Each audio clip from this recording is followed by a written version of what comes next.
Ngayon po, may issue pa rin po tungkol sa 12.3 billion na COA findings patungkol po sa DepEd unsettled financial transactions ng DepEd sa pamumuno po ni VP Sara.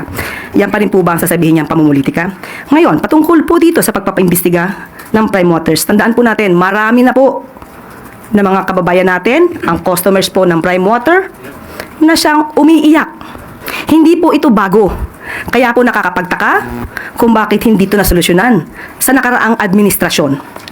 But anyway, namayagpag naman po ang Prime Waters noong taong 2018 sa panahon po ni dating Pangulong Duterte.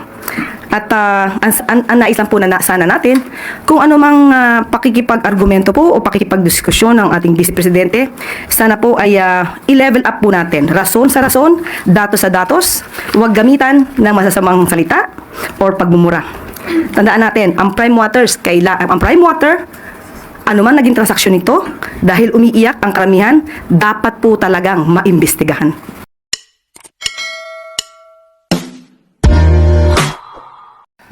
Yusek, good morning po ulit. Yusek, kakamusta lang po yung turnout nung launching ng pagsisimula ng 20 pesos per kilo ng bigas. Ano pong feedback pati doon sa quality ng rice na ipinamahagi kahapon? Nakita po natin, lalong-lalo na po sa mainstream media, na napakarami pong nag-avail, marami pong pumila, marami pong nakinabang sa mga kababayan natin sa Cebu at nakabili po ng bigas na 20 pesos po kada kilo. At ito po ay sinundan po ng yung sa mga reporters po, sinundan po mismo yung nakabili at sila po ang nagpatunay na maganda po ang bigas, na isain po nila at tuwan-tuwa po ang mga kababayan natin sa Cebu. Sana po nga ay magtuloy-tuloy po ang proyektong ito para sa mas nakakarami pang Pilipino. Bali patunay na dito, Yusek, doon sa parang kontra na din doon sa mga naunang pananabotahe sa programa natin, ano? Opo. Kung ito naman po ay hindi manggagaling din naman sa mainstream media at mga responsible social media content creators, huwag niyo na pong paniwalaan yung mga fake news peddlers. Paniwalaan po natin kung ano po yung nakikita natin sa mga news na may kredibilidad. Insek, we have a follow-up question from Maris Umali, GMA7. Hi ma'am, magandang umaga po. Ma'am, how long can the government sustain the subsidy or program of a 20 peso price for the rice, and will there be a wider rollout? According to the reports given to the President, the program can be sustained up to December of this year, and maybe by the following year, 2026, it would be considered or would be included in the budget. Ma'am, may tatanong lang po ako kasi meron po kami reporter, I just forgot where he was last night, pero meron daw area na hindi natuloy yung 20 pesos. Meron po bang nakarating na ganito sa inyong na information? Sa Cebu? Sa Kadiwa po, ma'am. Ng Cebu? Yes, opo. Parang hindi ko alam kung saan exactly, pero meron pong nakarating na hindi raw po natuloy dun sa particular area na yun. Meron po bang ganitong nakarating sa inyo? And kung ano yung dahilan, bakit hindi natuloy dun sa area? Sa ngayon po ay wala pa po tayo nadinig na ganun pong balita, pero i-follow up po namin at aalamin namin kung totoo may nangyaring ganun po at kung ano yung maaari naging dahilan, kung meron man po. Another follow-up question po from Maricel Halili. Yusek, magandang umaga po. May update na po ba tayo tungkol dun sa ni-request na exemption for the 20 pesos per kilo ng bigas? Pinayagan din ba sila na maibenta outside Cebu but within Visayas? Sa ngayon po itong oras na to, itong minuto na to, ay wala pa pong napaparating sa akin kung napayagan po ng COMELEC yung exemption. Pero makatapos po ng press briefing, kakausapin po natin si DA Secretary Kiko kung ano man po ang pinaka-latest dito. Follow-up. Maris Umali. Ang sabi po ma'am, sorry, hindi po pala sa Cebu. Kadiwa Store sa Bureau of Plant Industry sa San Andres, Malate. Halos likod lang ng church. Dahil po ba hindi kasama siya supposedly doon sa 20? Sa Cebu po, supposed to be kasi ang launching po sa Visayas Avenue ay ngayon. So since kung hindi pa po ito pinayagan ng COMELEC, hindi po siya magro-roll out doon. Kasi po supposed to be ang launching for that Visayas Avenue sa Bureau of Animal Industry. Tama po ba? Bureau of Plant Industry po. Kasi supposed to be ang launching is Bureau of Animal Industry. Yung launching ng NFA. Okay. Pero hindi pa po kami nabibigyan ng update patungkol po doon. Kasi ang rollout po talaga is sa Cebu, Kadiwa Store sa Cebu. So that's the only reason? Yes. Hindi dahil kulang ng supply? Ay, hindi po. walang naging problema? Marami po tayong supply sa ngayon. Okay. And yung sinasabi niyo po na it will be sustained until December, yung wider rollout po ba to different sectors, posible po ba yun? Or it will just be for the indigent only in the meantime? Yes, for the meantime, only for those vulnerable sectors po.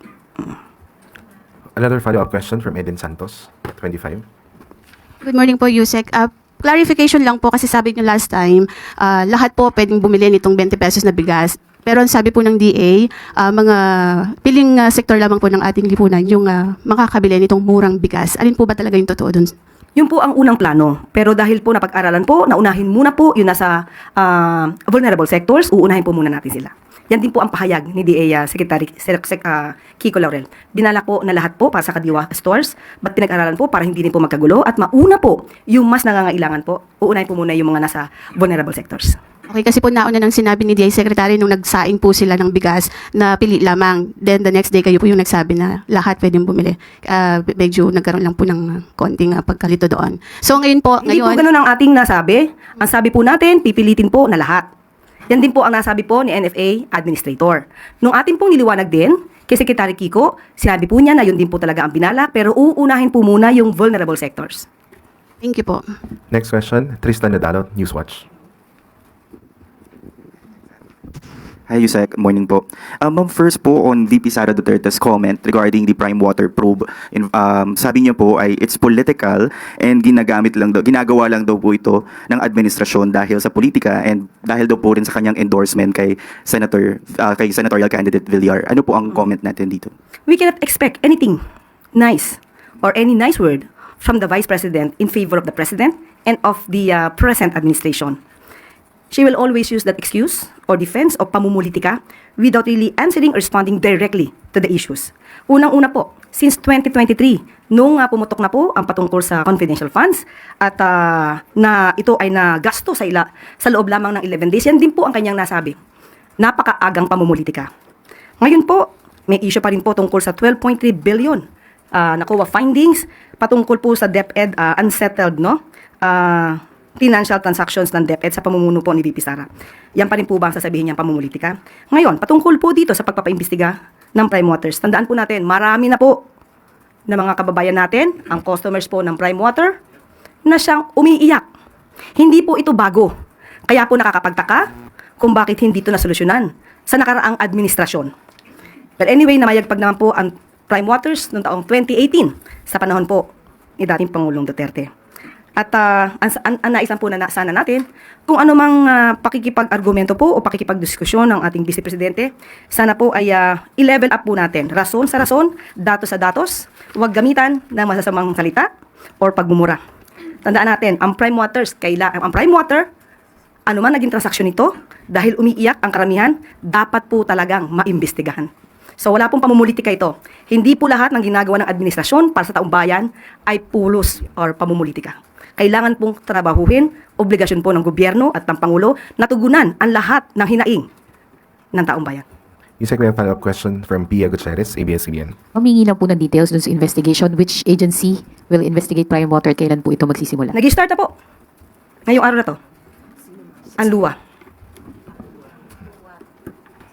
We have another follow-up question from Marie Sumali, GMA7. Ma'am, sabi niyo po kanina, marami ang umiiyak tungkol dun sa mga complaints nga po na to. So, pwede niyo po bang mabanggit sa amin what specific complaints trigger the DTI's, this investigation particularly and how widespread? At kung sakasakali, ma'am, na the findings confirm the lapses, ano pong sanctions ang pwedeng kaharapin ng Prime Water or other providers, if ever? Unang-unang umiiyak po ay Bulacan, Cavite, Laguna, Bohol, Pangasinan. Hindi lamang po yan, marami pa pong iba. Kung di po tayo nagkakamali, meron 73 joint venture agreements ang Prime Water sa mga water district, local water districts. So malaliman pong pag-iimbestiga ito. Kung ano man po ang mga ari mangyari dito, saka po na lang namin kayo bibigyan ng update. Kung ano pong sanction? Bibigyan po natin muna kayo ng update, titignan po muna natin kung ano po ang nasa loob nito at kung ano man po ang natatago or kailangan maimbestigang mabuti, ipagbibigay alam po namin sa inyo kapag nagkaroon na po kami ng mga detalye. Ma'am, we have another question from Tristan Nadalo, Newswatch. Hi, Yusek. On another topic naman po, just yesterday, the defense team of former President Rodrigo Duterte formally asked the ICC pre-trial chamber to dismiss or drop the case against the former president, citing lack of jurisdiction and legal basis. And may sinabi rin po sila doon sa kanilang letter na meron daw pong supposed letter from President Marcos stating his administration would not assist the court. Can the palace confirm if such letters exist na hindi daw po makikipag-cooperate yung Marcos admin sa ICC? Isa po yung kasi sa binanggit ng defense team doon sa pag-ask nila na ma-drop yung charges against the former president. Kung ang depensa nila ay walang jurisdiction ng ICC, then that's part of due process. let them be. At kung ano ang magiging tugon po dito ng ICC, nasa kamay na po yan ng ICC. With regard to the letter, wala po ako sa ngayon, kung meron man, patungkol sa letter na yan.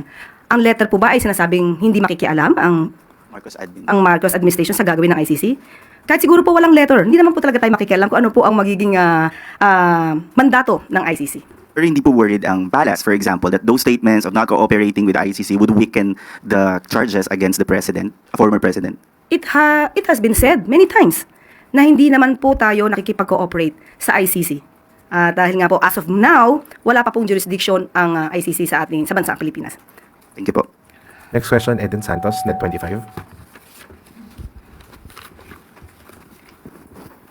Yusek, sabi po ni Vice President Sara Duterte, impeachable offense daw po yung ginawa ni Pangulong Ferdinand Marcos Jr. o ng gobyerno sa pagsuko sa ICC kay FPRRD, at hindi po ba nababahala dito si Pangulong Marcos na baka pwede rin pong maibalik sa kanya at pwede siyang kasuhan po ng impeachment or pwede siyang ma-impeach sa ground po ng sinasabi niyang betrayal of public trust.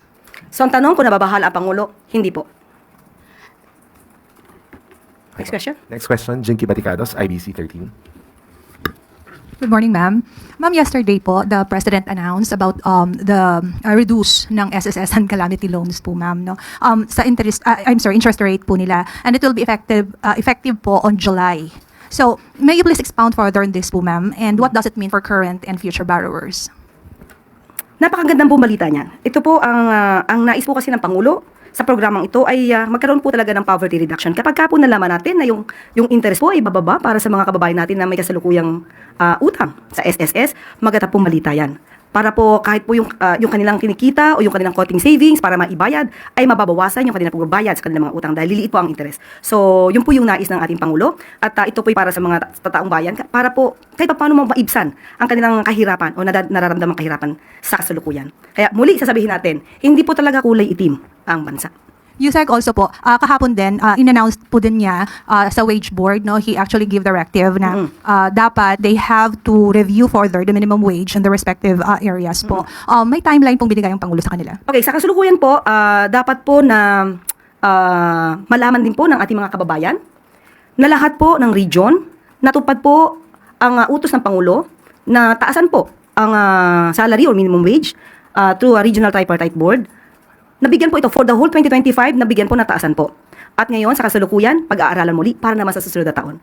Opo, ganun po yun. So, para po ito sa mga manggagawang Pilipino po. Yusek, we have a follow-up question from Ann Soberano, Bombo Radyo. Yusek, good morning. Follow-up lang po.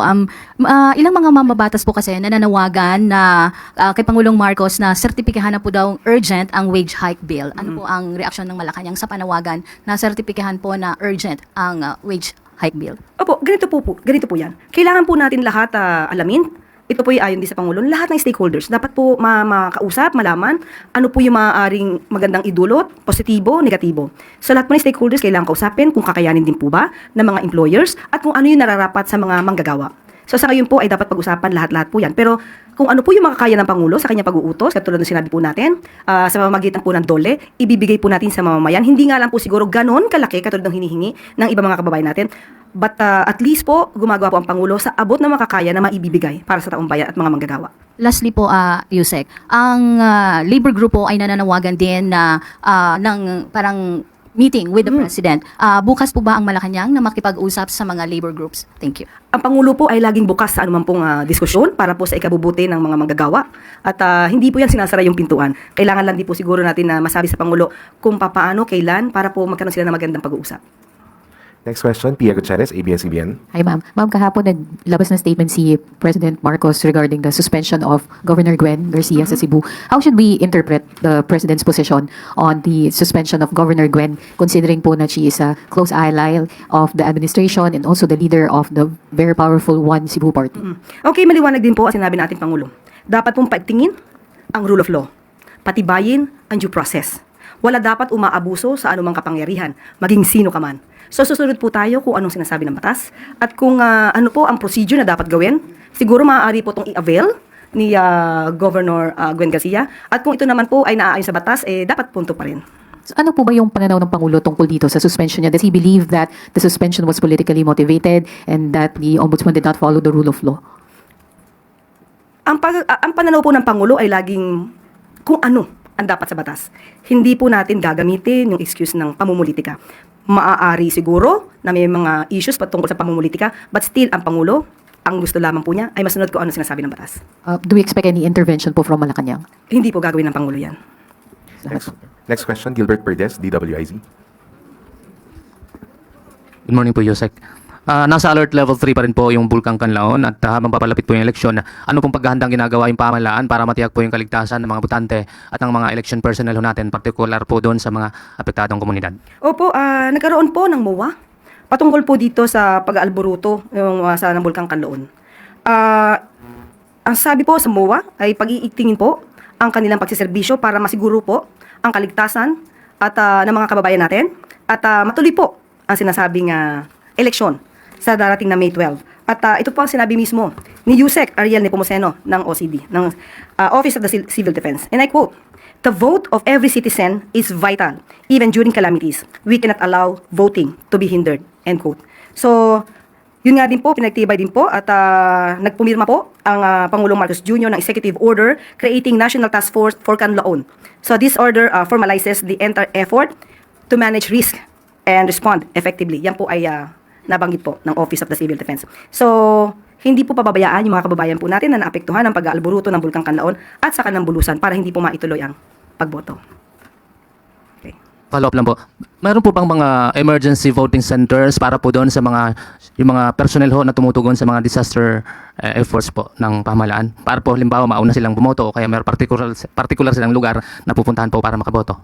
Opo, ginagarantiyahan po na magkakaroon ng plano para sa evacuation ng polling precincts, pagkakaroon po ng incident command post sa eleksyon at ang pag-explore po para ma-deputize ang OCD personnel para makasuporta sa election security sa mga high-risk areas.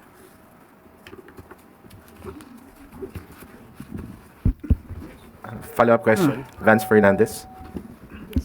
Ma'am, on Governor Gwen, regarding dun sa kanyang pagmamatigas na ayaw niyang bumaba sa pwesto, papayuhan kaya ito ni Pangulong Ferdinand Marcos? Maliwanag nga po, sinabi ni Pangulong Marcos, dapat sundin ang batas. So kung ano po inaayon sa batas, yun din po ang dapat sundin, walang dapat umabuso. Wala po tayo sinasabi kung ang umabuso yung ombudsman o si Governor Gwen Garcia.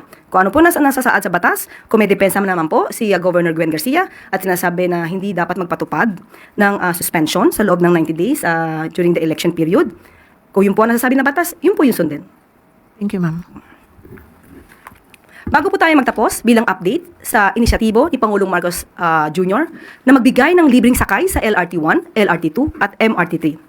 Umabot sa higit 1.2 million commuters ang nakinabang sa unang araw ng Labor Day bilang sakay noong April 30. Nauna nang sinabi ng Pangulo na ito ay isang pagbibigay-pugay sa mga manggagawa at sa kanilang kontribusyon sa ekonomiya at sa lipunan. Tatakbo ang libreng sakay para sa lahat sa LRT1, LRT2 at MRT3 hanggang bukas, May 3.